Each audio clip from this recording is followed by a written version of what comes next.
ایک شہر میں ایک بادشاہ تھا جس نے یہ اعلان لگوا دیا تھا کہ اگر اس شہر میں کوئی بھی غریب، کوئی بھی مانگنے والا آئے گا تو کوئی بھی اسے بھیک نہیں دے گا۔ تو اس شہر میں ایک بار ایک فقیر آیا، ایک مانگنے والا آیا، اور ایک دروازے پر اس نے سوال کیا، 2 روٹی کا سوال کیا۔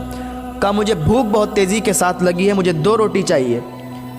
تو اس گھر میں خاتون تھی، اس نے کہا کہ بادشاہ کا یہ حکم ہے کہ اس شہر میں کوئی غریب، کوئی مسکین، کوئی بھی مانگنے والا آئے اس کو روٹی نہیں دے سکتے، اس کو کوئی بھیک نہیں دے سکتا۔ تو اس فقیر نے کہا آج اگر تم اللہ رب العزت کے لیے مجھے 2 روٹی دو گی، یہی نیکی تمہارا ساتھ دیں گی۔ تو اس نے اللہ رب العزت کی رضا کے لیے 2 روٹی اٹھائیں اور اس فقیر کو دے دیں، اس مانگنے والے انسان کو دے دیں۔ اس نے بادشاہ کا خوف نہیں کھایا کہ بادشاہ میرے ہاتھ کٹوا دے گا، کیونکہ بادشاہ نے کہا تھا اگر کوئی فقیر کو روٹی دے گا، اگر کوئی مانگنے والے کو روٹی دے گا تو اس کے ہاتھ کٹوا دیے جائیں گے۔ اس نے اللہ رب العزت کی رضا کے لیے وہ روٹی لی اور اس فقیر کو دے دی کہ جاؤ جو ہوگا دیکھا جائے گا۔ اللہ پر بھروسہ کر کے، اللہ پر یقین کر کے اس نے وہ غریب کو 2 روٹیاں دے دیں۔ جب بادشاہ کو معلوم چلا، بادشاہ نے اپنے سپاہیوں کو بھیج کے اس کے دونوں ہاتھ کٹوا دیے، اس کے دونوں ہاتھ کٹ گئے۔ کچھ دنوں کے بعد ادھر بادشاہ نے اپنی ماں سے کہا ماں مجھے شادی کرنا ہے۔ تو اس کی ماں نے کہا ٹھیک ہے، تب تو ہم پورے شہر میں تلاش کروانے کے لیے اپنے سپاہی بھیجیں، ابھی کوئی اچھا رشتہ ملے گا اور سب سے زیادہ خوبصورت لڑکی ملے گی، اسی کے ساتھ تیری شادی کروائیں گے۔ اب بادشاہ کے سپاہی نکل گئے ڈھونڈنے کے لیے۔ اب وہی لڑکی جس کے ہاتھ بادشاہ نے کٹوا دیے تھے پورے شہر میں وہی خوبصورت تھی۔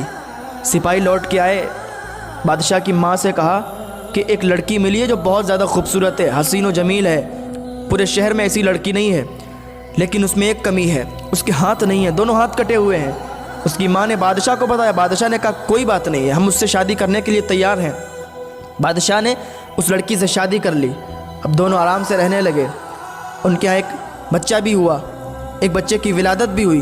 بادشاہ باہر جنگ پر نکل گیا تھا، اس کی اور جو بیویاں تھیں وہ اس سے جلنے لگی تھیں کیونکہ وہ خوبصورت بہت زیادہ تھی۔ اب اور بیویاں جلتی تھیں۔ اب بادشاہ جنگ پر گیا ہوا تھا، انہوں نے ایک خط لکھا، اور خط کیا لکھا کہ جو تیرا بچہ ہے وہ تیرا بچہ نہیں ہے، بلکہ تیری بیوی جو ہے جس کے ہاتھ نہیں ہے یہ کسی اور مرد سے بھی ملتی ہے، اس کے تعلق اور بھی زیادہ ہے۔ تو جب بادشاہ کو یہ خط ملا تو بادشاہ بہت زیادہ غصے میں آیا۔ اس نے وہاں سے دوسرا خط لکھ کے بھیجا کہ اس کو ابھی اس شہر سے نکال دیا جائے، اس کو شہر سے باہر بھگا دیا جائے۔ اب ماں اور بچہ دونوں ہی شہر سے باہر نکل گئے، تھوڑی دور چلتے رہے، راستہ بھٹک گئے۔ راستہ بھٹ کے بھوک بھی زیادہ لگی تھی، پیاس بھی زیادہ لگی تھی۔ ایک نہر پڑی، نہر میں پانی پینے کے لیے وہ گئی تو اس کا بچہ اس نہر میں گر گیا۔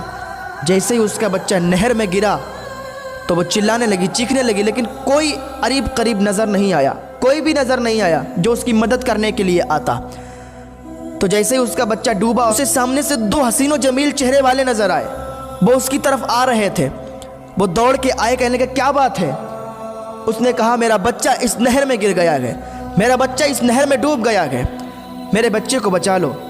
وہ دونوں خوبصورت حسین و جمیل نوجوان اس نہر میں چھلانگ مار دیتے ہیں اور اس کے اندر جانے کے بعد اس بچے کو نکال لاتے ہیں اور اس کی جھولی میں ڈال دیتے ہیں۔ تب وہ عورت کہتی ہے کہ تم لوگ کون ہو؟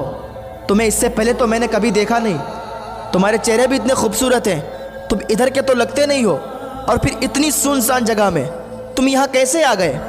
انہوں نے کہا میں کوئی عام شخص نہیں ہوں، اسی روٹی کے بدلے میں جو تجھے نیکی ملی تھی میں وہی ہوں، اور میں وہی نیکی بن کے آج تیری مدد کے لیے آئی ہوں۔